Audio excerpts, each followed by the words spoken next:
And I wound up coming to BU. It was my first time away from home. I was a nervous little kid. I was a very lightweight, tiny kid. In fact, when I was first accepted the position and came to get my physical, the doctor tried to talk me out of playing.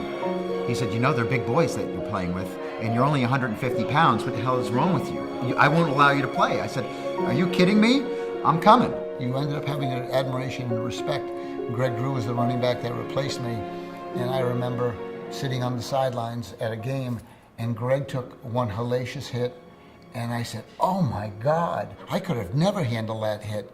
And 10 people just turned in the stands and looked at me, and they all in unison blurted, are you crazy? You were out of your mind. And I was so adamant because I saw an athlete performing where when you play, you don't know what you're able to do. I played football in high school, and I could kick a football a mile. And I walked on, had a tryout for the freshman team. They had freshman football back then. And I remember Coach Fazio was the freshman coach, Coach Schmeichel was the varsity coach, and they said, okay, let's see what you got, and they put it on a tee. And they were standing at the goalpost, and I just remember the look on their face. They were just watching the ball go over their heads, and I said, okay, you made the team.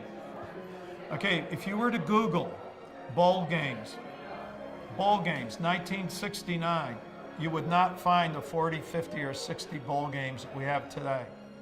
And they have either 9 or 11 bowl games listed for 1969.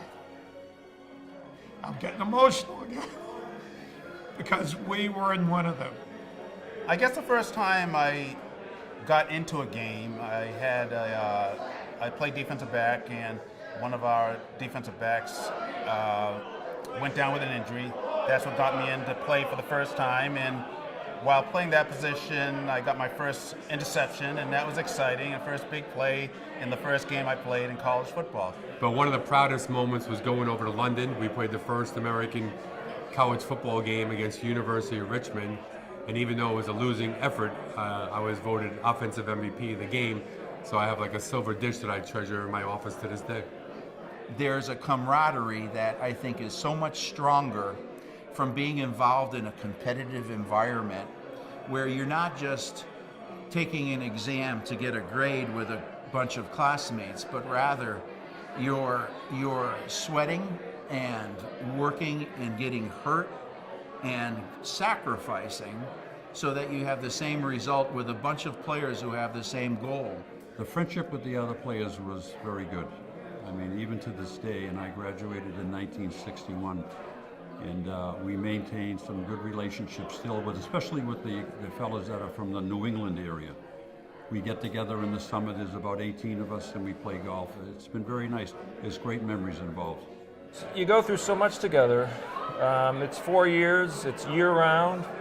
After the season, you had winter workouts, spring practice. Most of us stayed around campus in the summer. So you worked hard with these guys for 4 years, and we're still friends to this day. You become like family with a lot of guys. When you're part of a team, you learn to adjust, you learn to cope, you learn what working together is all about, and that's what business is, that's what life is. So it's a great preparation experience, prepared you for life. Well, I think the one thing I've learned as a college athlete is you go through a lot of tough times in playing sports. There's ups and downs. There are a lot of downs where you might lose a game, you might struggle during practice, you might have a bad practice, but you learn how to persevere. You learn how to get through that time. Things don't go always the way you want it to go, but you have to find ways to make it work and make the best of it. And I learned that a lot in football. I learned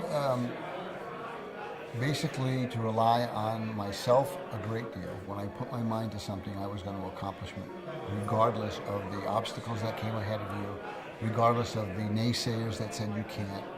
And I attribute that to the disciplines that we learned. They're not just teammates, they're not classmates, they're not fellow BU students. They're almost like brothers. They haven't seen each other for years, but it's almost like they had seen each other yesterday.